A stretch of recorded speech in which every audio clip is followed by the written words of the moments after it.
Hai teman-teman, kembali lagi di video aku di channel YouTube aku.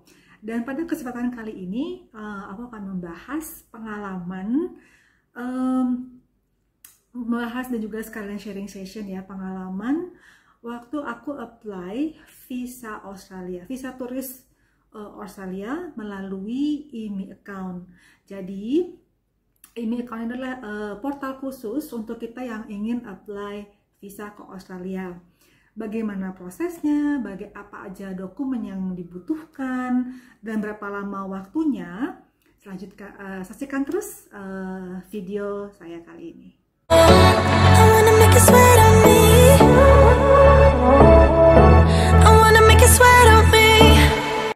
Visa ke Australia. Bagaimana prosesnya, apa aja dokumen yang dibutuhkan, dan berapa lama waktunya. Selanjutnya, saksikan terus video saya kali ini. Oke, jadi senang banget karena beberapa hari yang lalu, tepatnya sih 31 Agustus 2022 ini, visa turis Australia akhirnya di-granted. Itu lumayan penantian agak lama untuk dapat di-granted dan agak lumayan deg-degan juga. Dan sempat khawatir di-granted apa enggak ya, karena kita sama sekali tidak punya gambaran kita ada di antrian berapa, di-granted apa enggak. Terus karena ini IMI account ini kan global ya, jadi kita nggak bisa ngecek itulah, karena global seluruh dunia itu bisa akses IMI account, jadi kita nggak tahu di antrian berapa. Nah, jadi apa sih IMI account itu? Saya jelasin satu-satu ya. Nah, IMI account adalah portal pengajuan visa untuk ke Australia. Nah, IMI account ini bisa diakses secara online dari manapun juga. Jadi kalian tidak perlu agent, tidak perlu datang ke kantor VFS Global. Dan ini cukup hanya dilakukan bisa kalian ya itu di mana aja. Yang penting kalian berada di luar Australia. Kalian juga bisa lakukan ini kapan aja. Enaknya dengan IMI account tuh selain juga sangat nyaman dan mudah menurut aku ya, itu juga apa ya, menyediakan kayak banyak banget kemudahannya, semua kita tinggal upload aja gitu. Dan enaknya juga dengan IMI account itu adalah misalnya kalian akan bepergian dengan rame-rame. Jadi satu IMI account itu bisa dipakai untuk apply beberapa orang. Aku gak lupa berapa pastinya jumlah maksimal untuk apply visa melalui IMI account, tapi kayaknya sekitar mungkin maksimal 5 ya, kurang tahu juga. Jadi let's say misalnya ada satu keluarga nih, ada ya biasanya suami, istri, dan anak 3, let's say begitu ya. Nah, jadi tidak perlu semua anggota keluarga itu membuat akun IMI gitu. Hanya satu aja, mungkin ya either bapaknya atau suaminya atau istrinya untuk bikin account. Dan itu nanti bisa yang lain tinggal ngikut aja gitu. Kebetulan yang saat ini saya sendiri, jadi cukup satu sendiri. Tapi either way saya bisa apply untuk mungkin anggota lain atau teman yang akan berpergian juga gitu. Nah, jadi IMI account itu kalian tinggal langsung Google aja. Jadi step pertama kalian Google aja IMI account, itu akan langsung muncul otomatis di search engine kalian. Lalu tinggal step pertama yang pasti kalian mesti bikin account dulu. Itu agak lumayan banyak dan terbagi beberapa section. Waktu itu waktu saya apply visa ini itu memang aku sudah mempersiapkan dokumen yang pasti akan dibutuhkan. Itu sudah saya persiapkan kayak KTP, KK, paspor pastinya, lalu event yang akan saya ikutin, dan rekening koran. Itu semua saya persiapkan. Itu juga terus keterangan kerja dari kantor, lalu juga slip gaji. Jadi itu semua sudah aku persiapkan sebelumnya. Jadi persiapannya itu jadi sebelum saya bikin IMI account sudah siapin dulu semuanya. Setelah itu semua udah ready, baru bikin IMI account dan apply.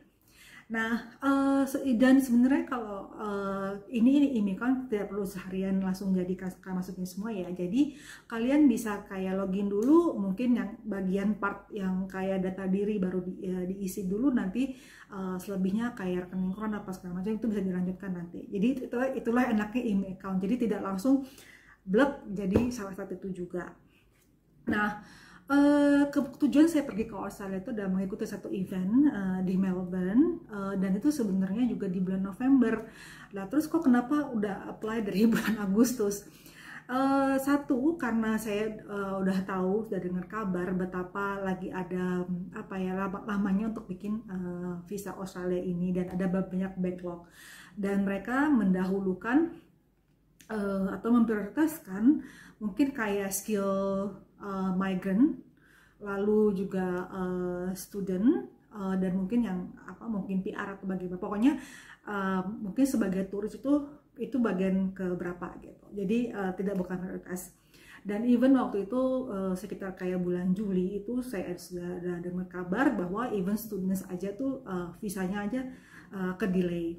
Dan jujur ini waktu untuk tantangannya untuk yang visa, apalagi di email account ya, itu tuh bisa kayak random. Jadi bisa ada yang 2 hari jadi, 3 hari jadi, kadang langsung jadi gitu kan. Jadinya agak-agak concern, dan daripada saya pikir juga, aku pikir bakalan daripada stres sendiri dan melihat juga ketika kamu mesti beli tiket segala macem, jadi nggak apa-apa, lebih cepat lebih baik. Dan kalaupun jadinya early, jadi emang sekarang kayak rugi dong, karena 3 Agustus, September, Oktober, berangkatnya November, agak rugi berapa bulan gitu. Tapi ya udahlah gitu kan, yang penting visanya granted gitu. Nah, itu enaknya, jadi ya itu kayak gitu, itulah consideration kenapa apply-nya early banget. Ini jangan menghindari seandainya visanya nggak grant. Ada cukup waktu untuk seandainya kalaupun ada delay, paling nggak saya November masih bisa berangkat gitu. Nah, oke, itu jadi email account itu satunya, dan kenapa saya early. Jadi sebenarnya dari pihak imigrasi Australia kita bisa apply visa turis itu maksimal 3 bulan sebelum kedatangan kita. Jadi aku udah cocok lah 3 bulan gitu kan, pasti takutnya lama bagaimana, bisa jadi granted 2 bulan kemudian, 3 bulan kemudian. Jadi lebih cepat lebih baik, dan juga lebih enak, kita bisa langsung arrange untuk beli tiketnya. Nah, jadi pengalaman pertama, jadi selain udah saya siapin semua dokumen, sudah login, karena itu ada beberapa bagian. Yang pertama pasti bagian ngisi the personal data diri kalian. Data diri kalian masukin semuanya. Lalu ada pertanyaan-pertanyaan yang kalian harus jawab. Itu kayak misalnya tujuan kamu ke Australia untuk ngapain, apakah kamu akan ketemu dengan keluarga atau siapa, mungkin punya kenalan di sana atau bagaimana, itu mereka akan tanya semua. Lalu juga akan menanyakan kayak kondisi kesehatan, lalu juga kayak pernah dideportasi, pernah mungkin melanggar mungkin ada tindakan kriminal, pokoknya itu kayak assessment dari mereka. Yang challenging adalah kalian harus bisa meyakinkan pihak imigrasi Australia hanya dalam bentuk formulir aja gitu.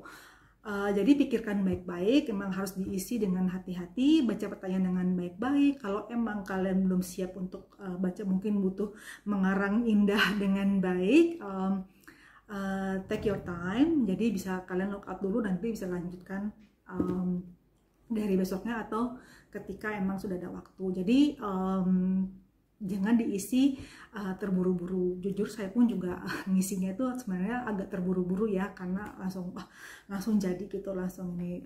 Dan pas sudah masuk itunya juga sempat khawatir, tapi alhamdulillah di granted juga. Nah, jadi untuk total di grantednya itu, proses visanya itu dari total hari adalah 21 hari. Jadi memang 3 minggu pas. Tanggal 10 Agustus saya apply, tanggal 31 Agustus terima email bahwa di granted. Jadi itu wah bahagia banget ya, entah seperti deg-degan nunggu 3 minggu gak ada kabar gitu kan. Jadi ya, setelah itu sudah selesai, Apa ya dokumen yang diperlukan? Jadi pasti yang pastilah paspor, itu sekalian yang pasti penting-penting.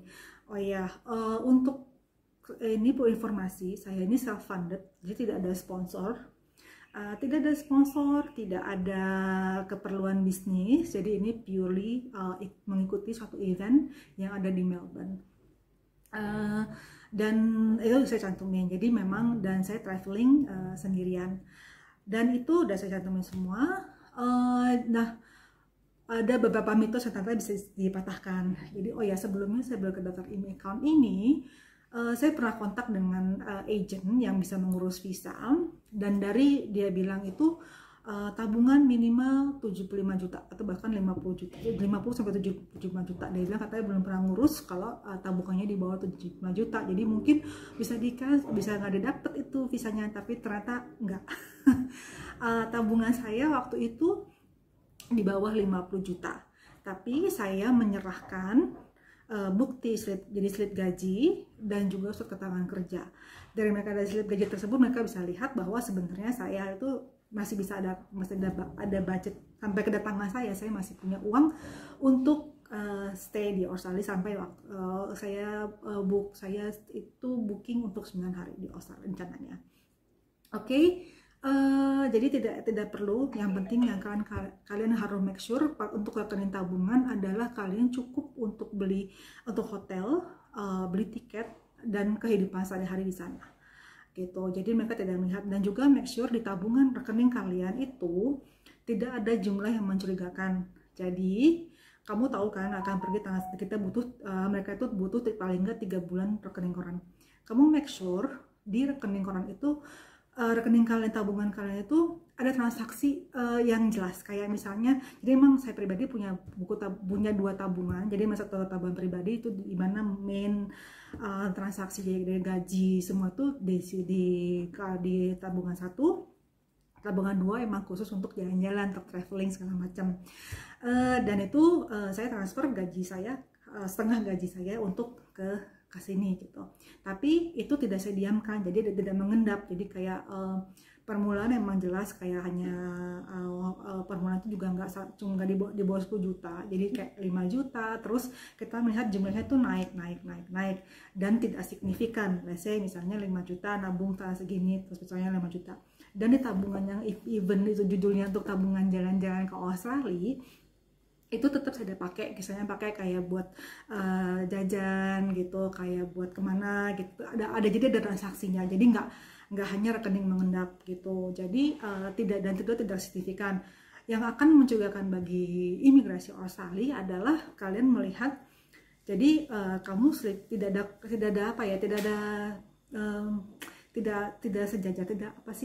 sejajar, tidak inline dengan misalnya kamu gaji cuma hanya 10 juta, tapi di tabungan kamu kok tiba-tiba ada uang 30 juta dari mana? Nah, itu bisa jadi pertanyaan untuk pihak imigrasi. Itu yang harus kalian ingat ya ketika apply visa. Jadi tidak perlu tabungan sebesar 50 juta dibutuhkan, karena yang mereka hari ini lihat adalah transaksi, dan itu harus meyakinkan bahwa kamu emang itu uangnya sesuai dengan keluar masuknya ya. Dan dari itu saya pakai slip gaji hanya 10 juta, kok tiba-tiba ada uang di sini 30 juta di tabungan kamu. Jadi itu mereka jadi pertanyaan. Jadi make sure kalian tidak menimbulkan kecurigaan gitu loh. Jadi diaturlah gimana cash flow-nya. Yang penting itu semua harus setara gitu. Oke, lalu lanjut untuk mitos kedua. Ini yang pernah saya baca juga, kalau untuk apply visa Australia itu harus ada cap paspor di berbagai macam negara. Jadi misalnya kayak punya visa Schengen dulu, mesti punya visa ke Amerika, baru mereka akan granted aplikasi visa kamu gitu. Ternyata enggak ya. Ternyata enggak, tidak sama sekali. Waktu ini kebetulan saya tuh juga baru baru aja perpanjang paspor di bulan Maret, dan baru kepakai sekali untuk hanya pergi ke Singapura aja, itu di bulan Mei. Dan itu ternyata juga mencukupi. Padahal sebenarnya waktu awalnya juga agak ragu ya, apakah saya perlu mencantumkan, perlu upload paspor lama saya karena itu banyak capnya. Tapi ternyata saya lupa, jadi ya udahlah. Whatever happens happens, pokoknya ya udahlah gitu, udah pasrah aja kan, agak kelupaannya gimana gitu kan. Tapi ternyata saya cuma punya cap paspor ke Singapura, tapi memang saya upload juga mencantumkan. Karena kalau ke Singapura itu kan kita juga mesti daftar dulu ya, dan itu saya tunjukkan kalau saya memang daftar untuk datang ke Singapura, dan memang saya pergi keluar dari Singapura dengan waktu yang ditentukan oleh pihak Singapura. Jadi tidak ada masalah, meskipun hanya pergi ke Singapura aja, meskipun hanya pergi ke Malaysia yang dekat-dekat, itu tidak ada masalah. Tapi kalau emang kalian punya paspor baru, belum ada capnya sama sekali, sangat baik kalau kalian mencantumkan paspor lama kalian, biar mereka melihat historinya gitu. Itu sih mitos yang perlu diiniin. Yang pertama yang cap paspor sama rekening di tabungan. Untuk selanjutnya adalah kayak ada pertanyaan itinerary. Saya juga tidak mencantumkan itinerary, tidak ada sama sekali, cuma bilang saya mau ikut event ini aja. Dan itu memang saya cantumkan, saya upload itu bukti keikutsertaan saya untuk event di Melbourne ini.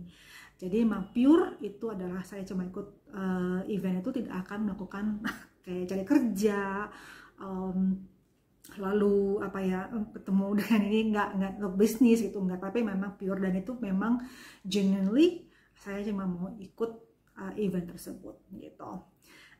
Lalu supporting documents yang kalian perlukan, karena kebetulan saya self-funded, tidak ada sponsor, tidak ada kepentingan bisnis sama sekali, tidak ada undangan bisnis di Australia. Jadi saya melampirkan surat keterangan kerja dari kantor dan juga slip gaji selama 3 bulan. Itu sih, karena sebenarnya basically pihak Australia itu adalah kamu balik lagi ke Indonesia, itu aja yang penting. Kamu dengan dokumen-dokumen yang kamu berikan itu, kamu harus membuktikan pihak Australia bahwa kamu akan balik lagi ke Indonesia, tidak akan cari kerja atau tidak akan hal apapun di luar turis di sana di Australia pada kalian tiba. Jadi itu yang paling penting. Mereka tidak melihat rekening, mereka melihat tapi tidak yang kalian yang kayak 100 juta, 70 juta itu tidak ada minimum itu, dan mereka tidak menyebutkan. Yang penting kalian cukup untuk kalian tinggal di sana, tidak ada kecurigaan, tidak ada tiba-tiba ada 1 juta masuk padahal gaji kalian adalah 10 juta, tiba-tiba 1 juta, itu mereka akan pasti bertanya-tanya. Jadi pokoknya itu semua harus meyakinkan. Tiket, tidak perlu tiket. Saya tidak melampirkan tiket, saya juga tidak beli tiket. Jangan pernah beli tiket sampai kalian dapat visa, karena akan rugi. Biarpun itu tiket diskon, jangan pernah beli dulu. Pokoknya jangan beli tiket sampai keluar visanya, karena kalian tidak akan pernah tahu kapan sudah di granted. Dan biasanya kan tiket diskon itu kan banyak restriction ya, kayak tidak bisa refund, tidak bisa reschedule, meskipun itu murah. Jadi jangan pernah beli tiket ke Australia gitu ya. Jangan apalagi kalau ini pertama kali, belum, kecuali saya punya visa baru beli tiket lagi, nggak apa dengan diskonan. Tapi jangan beli tiket visa sebelum visa kamu di granted, itu yang penting. Jadi kalian nggak akan rugi gitu loh. Kita tidak perlu mencantumkan visa, mencantumkan tiket, tidak ada masalah. Nah, terus medical check up tidak ada, hanya untuk turis mereka tidak minta. Ada section khusus pertanyaan tentang medical, apakah kamu ini, dan kamu harus jawab sejujurnya, kayak alergi, mungkin pernah ketularan apa gitu. Pokoknya kalian harus jujur, jangan dibohongin, jangan berusaha untuk membohongi atau memanipulasi data untuk pas aplikasi visa kalian. Jadi saya tidak melampirkan tiket, tidak juga melampirkan itinerary, tidak juga ada medical check up. Mereka akan minta medical check up kalau misalnya mereka merasa akan dibutuhkan. Jadi nggak usah khawatir, itu tidak apa ya, tidak membuat visa kalian akan di granted gitu. Itu sih. Lalu ya, lalu paspor, paspor foto itu tidak perlu yang kayak backgroundnya merah, backgroundnya putih, segala macam, nggak ada masalah. Saya pun kemarin itu hanya background ini aja, pakai selfie sendiri, baru saya upload. Tinggal di crop dikit, terus langsung di-upload. Jadi tidak perlu pakai foto background merah, pakai foto apa sih, terus apalagi kan dulu kan kalau itu kan mesti backgroundnya biru apa bagaimana, itu tidak, mereka tidak jadi hal yang concern. Jadi sebenarnya gampang banget. Itu sih. Jadi dan tidak ada perlu apa-apa, terus ya itu aja sih ya, tidak ada, gampang banget, mudah sekali. Lalu oh ya, saya juga waktu pas ada pertanyaan diminta, apakah kamu akan masuk ke Australia berkali-kali, apakah kamu butuh multiple entry? Jawabannya enggak, karena memang ya sudahlah, tidak mengharap banyak single entry pun bagi saya sudah cukup. Ternyata alhamdulillah begitu terima visanya di granted, berlaku setahun dan malah dapat multiple entry. Jadi bahkan kita ya apa ya, kayak nggak usah, saya ya tulis aja, nggak usah neko-neko, nggak usah ada aneh-aneh, jawab pertanyaan dengan jujur. Alhamdulillah malah keterima dan malah mendapatkan visa yang balik granted, terus multiple entry dan setahun pula gitu. Jadi ya alhamdulillah banget, itulah sih. Jadi bagi kalian yang ingin apply visa turis melalui IMI account, itu saya sarankan banget pakai IMI account. Tidak perlu datang ke kantor VFS Global, dan tidak perlu juga pakai agent.